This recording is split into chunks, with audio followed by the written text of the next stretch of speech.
Ouais, et pendant ce temps-là, nous, on va chausser les baskets pour un trail qui s'annonce difficile. Hein. Qui s'annonce difficile, qui s'annonce surtout ouvert à tout le monde. C'est surtout ce qu'il faut dire. Jean-Guy Dietrich, vous êtes le président du Quats Trotter, un groupe d'amis au départ, qui l'année dernière a lancé la première édition du Trail du Korsberg. Première édition à grand succès. Ça a dépassé vos espoirs, vos espérances. Et cette année, vous remettez le couvert le 16 juin, là, samedi qui arrive. Voilà, c'est samedi prochain.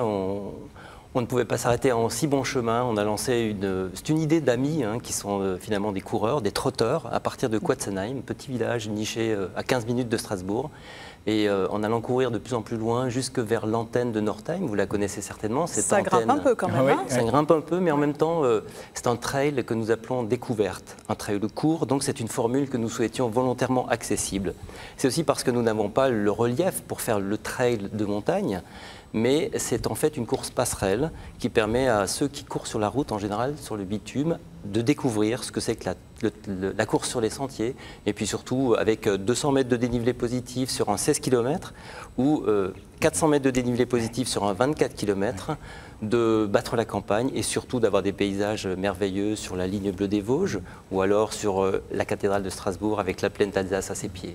Voilà, alors il y a déjà des repérages qui ont été faits par les plus sportifs d'entre vous, j'imagine. Ça, vous connaissez bien, David, je crois, ce petit coin-là. Exactement, on va aller sur une belle passerelle. On est en plein cœur du Korsberg. Alors, ce qu'il faut dire aussi, c'est qu'il y en a il y en a qui peuvent courir, il y en a qui peuvent marcher. C'est ouvert aux familles également. Hein, et les marcheurs et les coureurs se croisent. Voilà, la grande idée, c'était de démocratiser l'activité trail et de la rendre accessible. On la rend accessible en la rapprochant des villes. Donc, on est à 15 minutes de Strasbourg. On la rend accessible en raccourcissant les distances. On est sur des distances qui ne sont pas des 100 km, des 300 km. Parce que des trails vont jusqu'à 300 km. Nous sommes donc sur des distances accessibles et on les rend accessibles en favorisant le mélange des genres. Et on aime beaucoup mélanger les genres. C'est pour ça qu'on propose aux familles, qui souvent accompagnent leurs coureurs et restent à l'écart des épreuves, de marcher sur le même parcours, mais en sens inverse, de manière à... On les fait partir un peu avant, les familles, et elles vont croiser leur champion ou leur championne, ça peut être la maman aussi. Et taper dans la main. Se taper dans les mains au passage et se dire on se retrouve tout à l'heure pour refaire évidemment le match après le match. Alors il faut dire aussi que sur l'inscription, il y a une œuvre caritative que vous avez voulu associer cette œuvre caritative. 1 € est reversé à quelle association? L'association Secours Monde. 1 € par dossard. Voilà, c'est une autre dimension qui nous tient à cœur chez les Quats Trotters, c'est d'être solidaires également. Et nous ne reversons rien, ce sont les coureurs qui s'inscrivent, qui reversent 1 € de leur dossard à une association caritative qui a pour but de rescolariser les enfants les plus démunis dans le monde avec des bénévoles qui nous aident et qui sont très présents et très ancrés dans le Korsberg. Donc une association Secours Monde qui agit à l'international mais qui est très ancrée dans notre terroir. Voilà, alors aujourd'hui, combien d'inscrits pour l'instant, puisque les inscriptions sur Internet ont été arrêtées ce matin. Exactement. Vous en êtes à combien pour l'instant? On en a 1000.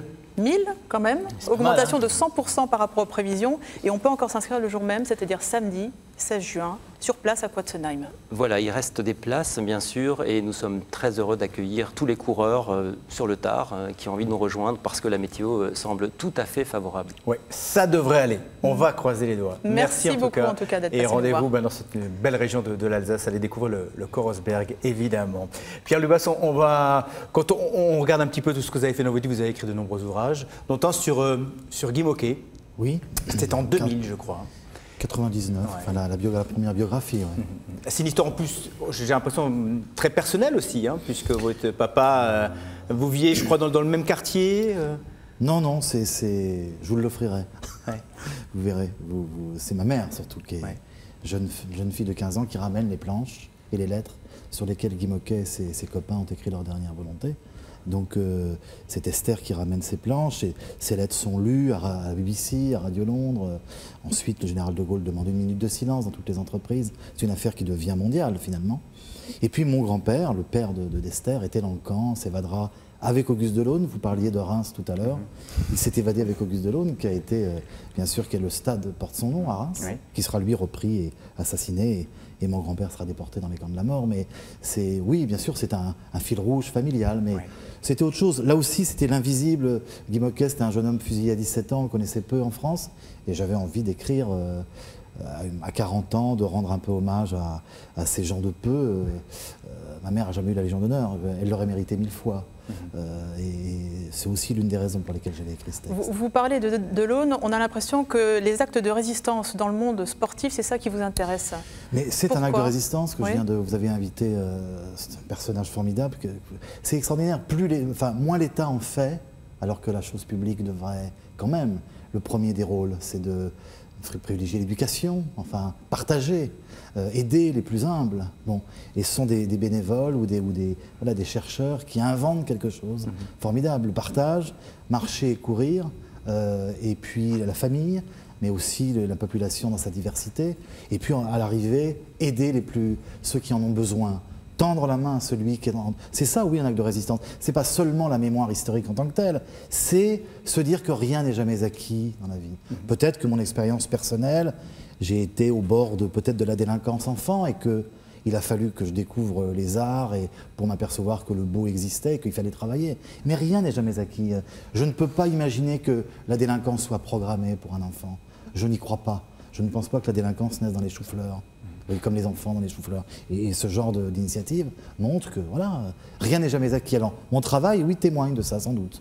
Mais j'ai écrit aussi des romans d'amour. Ouais. Et vous avez parlé de football, évidemment, dans certains romans. Vous avez parlé de France-Séville, vous avez rencontré Cantona, vous avez rencontré de grands joueurs. J'aimerais juste avoir votre avis sur l'image aujourd'hui de l'équipe de France. Vous avez côtoyé ces Platini, ces Tigana, ces Giresse, ces joueurs qui ont disputé ce match absolument dramatique en intensité à Séville en 82. On a l'impression qu'aujourd'hui, l'image n'a plus rien à voir avec celle des joueurs de l'équipe de France d'aujourd'hui, dont on a parfois du mal à s'identifier. Alors, il faut se méfier en même temps, je partage votre interrogation, David, mais il faut se méfier du « c'était mieux avant ». Il faut toujours, moi je vais avoir 54 ans, je lutte contre ça, même s'il y a une mélancolie qui est là dans mes livres, et même si, puis un écrivain a le goût du passé, ou alors, je pense. Mais il faut se méfier du « c'était mieux avant ». Mais c'est vrai que, en tout cas, dans ce qui ne me plaît pas, c'est peut-être la déification du présent et des chiffres et des statistiques. La défaite, nous n'avons plus le respect de la défaite. Mais le sport, c'est aussi la défaite. La vie sont aussi des chagrins, pas seulement des joies. Et c'est comme ça qu'on progresse. Et alors, vous me posez la question, c'est peut-être ça qui me manque. Regardez, observez, la défaite est ringard, mais la défaite, elle fait partie du jeu. Quand il y a confrontation, il y a risque dans le sport de perdre. Et en effet, 82, regardez cette défaite, elle est sublime, cette défaite. Elle est terrible, mais aujourd'hui encore, on en parle. Bon, et puis, bon, les joueurs sont, en effet, ça n'est pas la même musculature. Les journalistes sont tout près des joueurs aujourd'hui, sont des papas mobiles, on peut plus les voir. oui, ça oui, je trouve ça grotesque. Mais les joueurs, ils aiment toujours autant le ballon, ils aiment toujours autant jouer au foot. Vous aimez les fraises ? Je les aime écrasées avec du beurre. Allez, on va retourner une dernière fois rejoindre Régine, puisque maintenant c'est l'heure de la pesée, Régine. Alors, monsieur Chaugnot, là, vous êtes à la pesée. Oui. Vous en aurez pour combien, là? Enfin, c'est des cagettes de combien, là? Ça nous fait combien de kilos? On est à 10 kilos, à peu près. Oui, enfin, c'est selon les cagettes, hein, parce que... Mais vous préférez tout de même, ici, c'est plus économique de venir en libre cueillette, hein, pour vous? Oui, parce qu'on en a grandement le double en quantité, hein, par rapport au magasin, et puis c'est pas le même goût. Elles se gardent plus facilement, et puis... Elles sont meilleures, il n'y a pas photo. Hein, voilà. Hein. Oh bah, que des compliments hein, pour votre production. Merci beaucoup, merci, je suis ému. Alors en fait, donc la libre cueillette, c'est comme ça. On cueille, on vient ici, on fait la pesée, et elle coûte combien du kilo, vos fraises? Elle coûte 2,50 € du kilo. C'est bien? Ouais, c'est pas mal, c'est bien. Disons, on augmentera l'an prochain parce que... Il y a des collègues qui vendent encore un peu plus cher, donc je pense qu'on peut augmenter. Pourquoi vous avez fait le choix de la libre cueillette? C'est plus simple à gérer pour un producteur? C'est plus convivial? Je fais ça depuis un peu plus de 30 ans. Et puis quand j'étais gamin, mon père il faisait des fraises qu'il fallait cueillir. Et j'aimais vraiment pas cueillir les fraises. Alors je me suis dit, si je me mets au bord du champ avec la balance et la caisse, j'aurais pas besoin de les cueillir. C'est aussi simple que ça. En plus, l'endroit que vous avez ici est tellement joli que j'en étais tombé déjà amoureux tout gamin. C'était aussi à l'époque, il y avait du foin ici. Et donc, quand on faisait le foin, il y a des moments où on avait besoin de rien faire parce qu'il fallait attendre qu'il sèche, qu'il soit assez sec pour le ramasser. Et donc, c'est vraiment un endroit que j'aimais beaucoup. Et il s'avère par hasard que c'est un terroir à fraises, que ça s'est bien passé. Bon, on a dû drainer toute la surface et tout. Ça ne s'est pas fait tout seul. On a foré des puits et tout. Enfin, il y a plein de choses. Mais donc, c'est un peu parce que j'aime bien les gens, parce que je préfère pas me baisser et que je laisse ce plaisir aux autres. C'est la production d'un fainéant, non? Voilà. Et alors la fraise, vous en faites aussi de l'eau de vie. Voilà. Ça, c'est la production d'hiver, alors. Vous stockez la fraise, vous la laissez, comment on dit, en fût, macérée, oui. et vous en faites du schnapps. Et c'est bon aussi, ça? Oui, c'est très bon. Ben, on Bon. va le goûter, si vous voulez. Ah bah oui, mais pas devant la caméra, parce Oui. que C'est vrai qu'on n'a il faut pas le boire droit. avec modération. Mais on va Maintenant, goûter, allez. ouais, On j'ai pas coupe. le droit de boire avec On coupe. Régine, mais avec modération. Ouais, on vous laisse, bonne dégustation. Gagner en mourir, Pierre-Louis Basse aux éditions Robert Laffont. Il nous reste 50 secondes, on est en pleine période du mercato. Vous savez qu'on annonce la Vésie au PSG. Est-ce qu'on aura l'occasion de vous entendre à nouveau à la radio, Pierre-Louis Basse, vous qui avez passé 27 ans Europe 1? Qui vivra verra. Verront bien. Ouais. J'ai le téléphone, on peut m'appeler, voilà. Faire de la radio, peut-être à Strasbourg un jour, dans cette région. En tout cas, vous manquez à beaucoup de gens, je pense. Hein. Ouais. Écoutez, c'est mieux de manquer et de faire envie que l'inverse. Exactement. Bah, écoutez, on espère vous retrouver vraiment parce que c'est une patte.